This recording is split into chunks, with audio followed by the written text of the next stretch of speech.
నంద్యాల ఏ party గెలుస్తుందన్నా? YSRCP Shilpa Rao Reddy గారు గెలుస్తారా? గెలుస్తారు. ఎందుకన్నా ఏం చేశారు?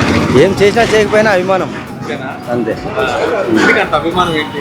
అభిమానం అంటే మా కుర్రోళ్ళకి ఈతలో కావాల్సింది ఇప్పుడు ఈతే కదా మాకు కావాల్సింది. మరి రేపు పొద్దున ముసలోళ్ళకి వేసుకొని వాళ్ళమ్మటి మేము తిరగలేము కదా. ఈత ఉంటే రేపు పొద్దున ఏమైనా ఫాలోయింగ్ ఉంటుంది మాకు. వెనకమ్మడి పడవచ్చు, సార్తో ఏదైనా మాట్లాడి చేయించుకోవచ్చు.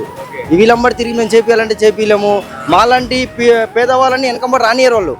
ఏ దూరం పెట్టరా వీళ్ళు క్యాష్ తక్కువ అది తక్కువ అని బయటికి పంపిస్తారు. ఇప్పుడు ఈయన సార్ ఉన్నాడు, పోయి కలుస్తాం, సార్ ఇది పరిస్థితి అని అడుగుతాము. ఈత అంటే ఎవరైనా ముందుకు తీసుకొని మాట్లాడతారు. శిల్పారావు రెడ్డి గారు అయితే గెలుస్తారు కనుక నేను సచ్చినా బతికినా వైఎస్ఆర్సీపీకి ఓటేస్తా. జగన్ గారు పరిపాలన ఎలా ఉంది? బాగానే ఉంది. మా అమ్మకి పింఛన్ వస్తుంది, మా నాన్నకి పింఛన్ వస్తుంది, మా నాయనకి ఐరన్ డబ్బులు పడుతున్నాయి. అది మేము రజకులము. 3-4 పార్టీలు కొత్త వస్తున్నాయి కదా, మరి నంద్యాల ఎఫెక్ట్. మనము పొత్తు గురించి మాట్లాడడానికి అన్న, పొత్తు అంటే వాళ్ళు సింగిల్గా పోరాడలేక వ్యక్తిపరంగా వస్తున్నారు ఆయన మీదకి. ఏం చేస్తాం దానికి? ఏం చేయలేము మనం. అవునా కదా?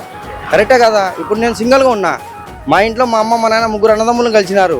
వాళ్ళంతా వాళ్ళు సంపాదించుకుంటారు, వాళ్ళంతా వాళ్ళు సంపాదించుకుంటారు. నాన్న నీ బతుకు నువ్వు ఏదంటే అమ్మ నేను ఒంటరిగా పోరాడతా. సచినా బతికినా నా కాడికి ఉన్న కాడికి నేను సంపాదించుకొని బతుకుతా.